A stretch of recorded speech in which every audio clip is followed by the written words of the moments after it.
அதுமாதிரி நம்முடைய மாண்பு முதலமைச்சர் அவர்களுக்கு திராவிட முன்னேற்ற கழகத்துடைய சட்டமன்ற உறுப்பினர்கள் அனைவரின் சார்பாகவும் எங்களுடைய பிறந்தநாள் வாழ்த்துக்களையும் நான் தெரிவிச்சுக்கிறேன்.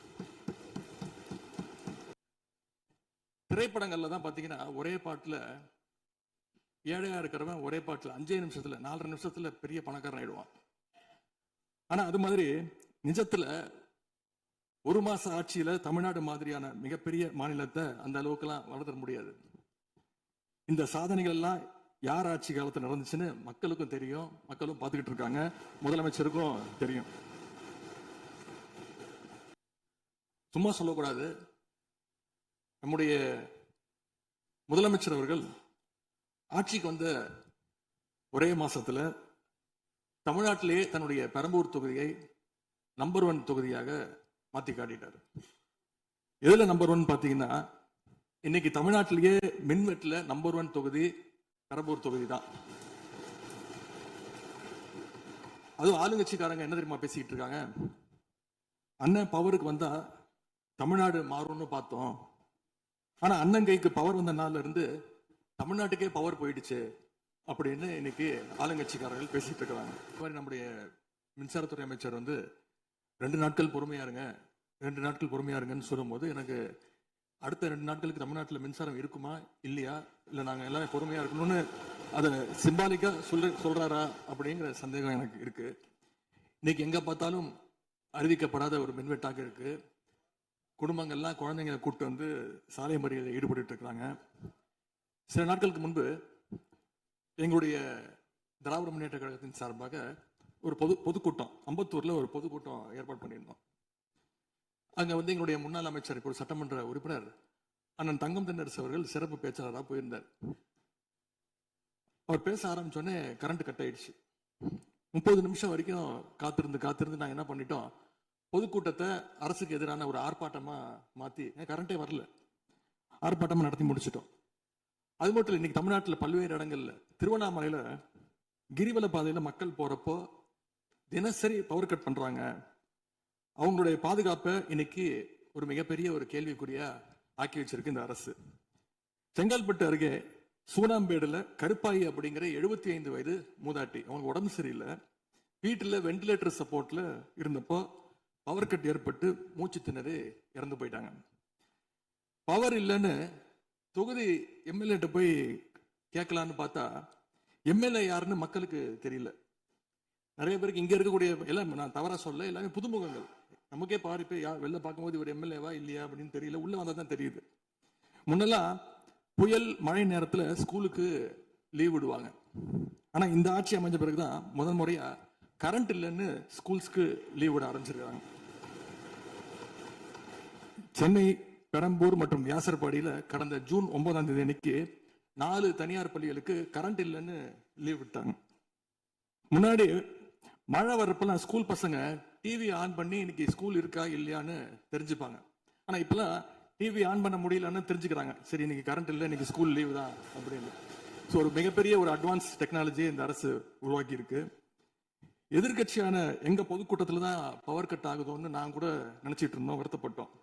ஆனா அமைச்சரவையில இடம்பெற்றிருக்கக்கூடிய விடுதலை சிறுத்தைகள் கட்சியுடைய தலைவரான அண்ணன் திரு தொல் திருமாவளவன் அவர்களும் பவர் கட்ல பாதிக்கப்பட்டிருக்கிறார். விடுதலை சிறுத்தைகள் கட்சியுடைய தலைமையகத்துக்கு முன்னாள் ஒன்றிய அமைச்சர் முன்னாள் அமைச்சர் அண்ணன் ப சிதம்பரம் அவர்கள் போயிருக்காரு. ஒரு உள்ள போனோடனே கரண்ட் கட் ஆயிடுச்சு. கிட்டத்தட்ட 1 மணி நேரம் 2 பேரும் இருட்டிலே உட்காந்து பேசியிருக்கிறாங்க. கரண்ட் வருமா வராதான்னு, ஏசி ஓடல, வேர்த்து கொட்டி 2 பேரும் பேசிட்டு இருந்திருக்காங்கன்னு அண்ணன் திருமா அவர்களே பதிவு போட்டிருக்கிறார். இந்த ஆட்சியில தமிழ்நாட்டுடைய தலைநகரத்துக்கு இதுதான் நிலைமை. பவர்ல ஷேரிங் கொடுத்த ஆளுங்கட்சியால அவங்க அமைச்சரவையில் இருக்கக்கூடிய கட்சியுடைய அலுவலகத்துக்கு பவர் கொடுக்க முடியாம இன்னைக்கு தடுமாறிட்டு இருக்கிறாங்க. ஏன் இன்னும் சொல்ல போனா 2 நாளைக்கு முன்னாடி ஆளுங்கட்சியோட ஹெட் ஆபீஸ்லயே கரண்ட் கட் ஆயிடுச்சு. அப்போ அங்க வந்தவங்க எல்லாம் ஆளுங்கட்சியா இருந்தோம், பனையூர்லயே பவர் இல்லையேன்னு புலம்பிட்டு போனதாக தகவல் வந்திருக்கு. ஆக மொத்தம் இன்னைக்கு தமிழ்நாடு லிட்டரலா ஒரு இருட்டுல மூழ்கி கிடக்குது. மின்வெட்டால இன்னைக்கு பல நிறுவனங்கள் முடங்கி போயிருக்கு. குறிப்பா எம்எஸ்எம்இன்னு சொல்லப்படுற குறு சிறு நிறுவனங்கள் எல்லாம் என்ன பண்றதுன்னு தெரியாம புலம்பிட்டு இருக்கிறாங்க. ஏற்கனவே மேட்டூர்ல ஜூன் 12ஆம் தேதி நீங்க தண்ணி திறந்து விட்டுருக்கணும், திறந்து விடல. மின்வெட்டால மோட்டார் பம்ப் செட் மூலமும் விவசாயம் பண்ண முடியலன்னு விவசாயிகள் இன்னைக்கு போராடிட்டு இருக்கிறாங்க. மின்வெட்டுக்கு ஒவ்வொரு நாளும் ஒவ்வொரு விளக்கத்தை இந்த அரசு சார்பாக கொடுத்துட்டு இருக்கிறீங்க. லோடு அதிகமா இருக்குன்னு சொன்னாங்க. இன்னும் ஒரு படி மேல போய் இன்னைக்கு ஃபியூஸ் கேரியரை எடுத்துட்டு போயிடுறாங்கன்னு சொல்லிட்டு இருக்கிறாங்க. இப்படி சொன்னதும் இந்த ஆட்சிக்கு வெளியில இருந்து ஆதரவு கொடுக்கக்கூடிய மார்க்சிஸ்ட் கம்யூனிஸ்ட் கட்சியை சேர்ந்த எழுத்தாளர் திரு ஆதவன் தீட்சணை அவர்கள் ஒரு பதிவு போட்டிருக்கிறார். என்ன தெரியுமா எழுதியிருக்கிறாரு? கேரியரின் உச்சத்தில் ஆரம்பித்து டிஃபன் கேரியர்ல போய் நின்று இன்னைக்கு ஃபியூஸ் கேரியர்ல முடிந்திருக்கக்கூடிய ஆட்சி அப்படின்னு திரு ஆதவன் தீட்சணை எழுத்தாளர் மார்க்சிஸ்ட் கம்யூனிஸ்ட் கட்சி அவர் சேர்ந்தவர் பதிவு போட்டிருக்கிறார். பவர் கட்டுக்கு இவங்க சொல்ற காரணங்கள் எதையுமே மக்கள் ஏத்துக்கலன்னு தெரிஞ்சதும் இவங்களோட வழக்கமான ஒரு ஆயுதத்தை கையில் எடுத்துட்டாங்க. என்ன தெரியுமா அது ஆயுதம்? எல்லாத்துக்கும் திமுக தான் காரணம் அப்படின்னு சொல்றது. இப்ப பவர் கட்டுக்கும் திமுக தான் காரணம்னு சொல்ல ஆரம்பிச்சுட்டாங்க. இப்படி பழி போடுறதுல காட்டுற வேகத்தை பவரை மீண்டும் கொண்டு வரதுல காட்டினா கொஞ்சம் சிறப்பா இருக்கும். எங்க ஆட்சியில ஏற்படாத மின்வெட்டு இந்த ஆட்சியில தொடர்ந்து இவ்வளவு அதிகமாக ஏற்பட என்ன காரணம்? அரசுடைய நிர்வாக திறமையின்மையா, இல்ல உண்மையிலேயே ஏதாவது டெக்னிக்கல் இஷ்யூஸ் இருக்கா? அப்படி ஏதாவது இருந்தா அதை தீர்க்க இந்த அரசுக்கு இன்னும் எத்தனை நாள் தேவைப்படும்? இந்த நிலைமை தொடராம இருக்க என்ன நடவடிக்கை எடுக்க போறீங்கன்னு முதலமைச்சர் அவர்கள் தன்னுடைய பதிலுரையில சொல்லணும்.